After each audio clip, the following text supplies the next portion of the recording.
go out of your way to get the audience to think in a way that they hadn't thought before.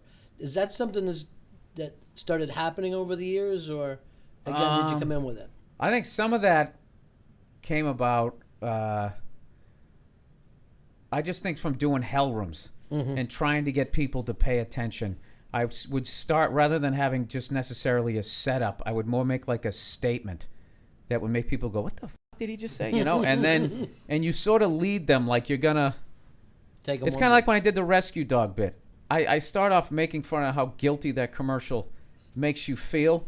And I'm making fun of the one-eyed pug and all the chewed up dogs on that thing. So see the face you just made. Exactly. And people just, they pull back, and then I'm leading you to the fact that I rescued a pit bull. And now I'm head over heels in love with it. So if I just come in all daffodils and just going, you people should rescue animals, it just comes. Right. It comes, so you got to make it funny. But there's another thing, like I enjoy annoying people. I don't know why. Not like the whole crowd, obviously, because then I'd be bombing. But there's a segment, like, that's when I'm having the most fun, when like 80% of the crowd is loving it, and then there's that 20% just going like, you know, just looking around, like, how are you laughing at this? And like, people don't notice. Sometimes I can see them, and if I can figure out what they're reacting to, it becomes like a game to see, like, if I can get them to yell at me or get up and start to leave. You know, I mean.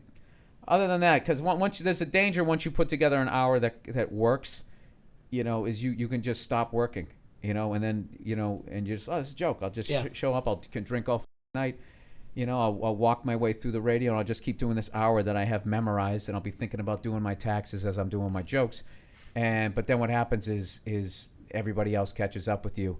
And the next thing you know, you're that guy on stage going, you know, what's up with the Carter administration? Is this crazy? You know, and you become that guy, which is. When you go back to hell gigs, I think the easiest thing in the world is then to kind of lower your material to just winning over that room that night. And I think a lot of people do that. Where you'll go, I'm going to do whatever joke I have to do in this room. Instead of, I think that your thing was always to go in and change the way people think.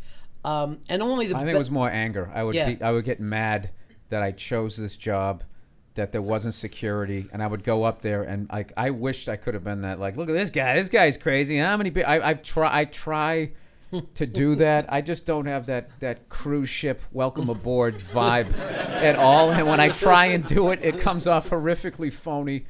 And I don't know. I think a lot of the reasons why I was able to get away with being angry on stage is just looking like Ron Howard. Like, no one necessarily really took me seriously.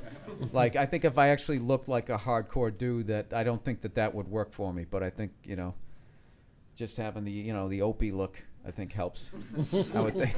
That's the first time that's ever been said in history. Even Ron Howard doesn't feel good about that. Yeah, no. Well, that's the great thing about comedies. Whatever's wrong with you becomes your go-to. Is my head big or what? You know what I mean? You know? Then you cry backstage. I knew they always thought that.